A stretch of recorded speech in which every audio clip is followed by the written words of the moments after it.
Hey, what's going on? Welcome to the channel. My name is DRL, and we're here with some NBA 2K Mobile, and we're going to be talking about the top point guards in NBA 2K Mobile Season 5. With the brand new update, 3 new rarities added to the game, which included the Topaz, Jade, and Pearl cards. They're all pretty powerful in their own right, and of course, the theme cards are higher than the foundation cards, so those will always be solid choices to use on your squad. But I'm going to break down the top point guards based off of the categories and more or less what stat you should be looking for when building out your team.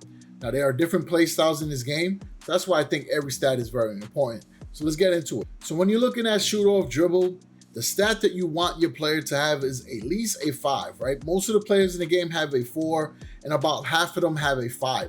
So you need to have that as your baseline for your stat. Now, if we look at layups and dunks, the stat that I think doesn't make sense in this game, because I can't really determine if it's a slashing point guard who gets a higher attribute or the point guards who just dunk, right? It's a little confusing because somebody like Kyrie Irving, who takes it to the hole a lot, only has a 3 in the stat. Somebody like Trae Young has a 3 in the stat. Stephen Curry has a 3 in the stat. But then Dame has a 4. So Dame does occasionally slash and dunk the ball. So that's why I'm not too sure about the stat attribute. So I don't really know what this is based off. If you had to use a stat for this attribute, I would look at least a 3 and a 4 as your baseline. But the players that are elite for this category do stand out, right? And they do have a 5. And one of those players is Derrick Rose. We got Ja Morant, and then Russell Westbrook. Those are your best layups and dunks point guards in the game. Now, mid-range shooting is another stat that almost everybody has like a 5. The lowest you'll see is a 4. So if your player has a 5 in the stat, you're pretty good. 3-point shot is a little bit similar, right? Most players have a 4 and 5 as well. So that's another stat where you need at least a 5. I think that there are some players in this game that deserve a 6 in 3-point shot. I think Damian Lillard, Stephen Curry, Trae Young. Now, post scoring is where you really see the disparity between the players. So most of the players have pretty much a 2 in the stat. The ones that are elite have a 3. So that would be like Derrick Rose, Lamelo Ball, Kyrie Irving, and Chris Paul. Luka is considered an elite post scorer in this game. And then Magic Johnson is S tier, right? He's the GOAT tier. As far as agility, kind of the same thing, right? You want your player to have at least a 4 or a 5. For agility, most of the players have a 4. So if you get them to have a 5, that's a stat that you want. And I will say this, that I do hope in the following seasons the stats get better in this game. Really aren't that many stats that tell players apart.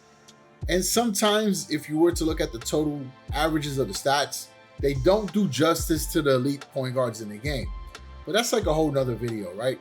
Now to go into strength, most of the players have a 3, but there are some that have a 4. And one is Tim Hardaway. You got Kyle Lowry, Russell Westbrook, Cade Cunningham, and Tyrese Halliburton. The GOAT for this tier is Magic Johnson. He's the only player that has a 5 in the stat. And he was also the only player to have a 5 for post scoring as well. As far as rebounding, the stat that you want to have for your point guard is at least a 3. Now, the players that are higher than that, there aren't that many, right? The elite rebounders for this position will be Lamelo Ball, who has a 4. DeJounte Murray, who has a 4 as well. Magic Johnson. And then there's 2 players that are elite in this category. First one is Russell Westbrook, who has a 5 in his stat. And then Luka, who also has a 5. Now for playmaking, most of the point guards have a 5. That has to be your baseline stat, right? Because most have a 5. The lowest is Jose Alvarado, who has a 2. He's obviously in the game because he's a fan favorite. And he has a lot of heart, right? The dude's a defender. So that's what he's mainly known for, right? He's like a Patrick Beverly. Now, as far as like the playmaking, the only player who has higher than a 5 is Magic Johnson, who has a 6. The only player in the game to ever have a 6 in this category. And last but not least, we got defense. The stat that you want to have for your player is at least a 4. Most players have a 3 and a 4. So those that have a 5 do stand out. And the first one is going to be Chris Paul, who has a 5 in that category.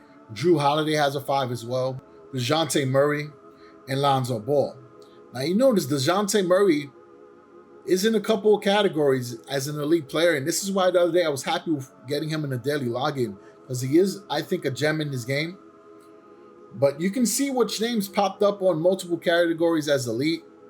That's why I do think that stats need to be increased for certain players, because Stephen Curry should be a player that is mentioned in more categories. His stat average in this game is pretty low in comparison to the other players. And that's why I had to change up my whole style of video, because before I would have to rank Stephen Curry in the top 25 and not in the top 10 and not even in the top 5. And that's kind of crazy. But those are the best point guards in the game, right? If you look at those baseline numbers for the stats, you can get an idea who you want to use for your team. And again, if you have the theme players, those will be your go-to options most of the time. Their power is higher, and they're usually made for the best players in the game. So I do hope you appreciate this content. What player position you want me to feature in an upcoming video? As always, appreciate the support. I'll catch everybody in the next one. Peace out.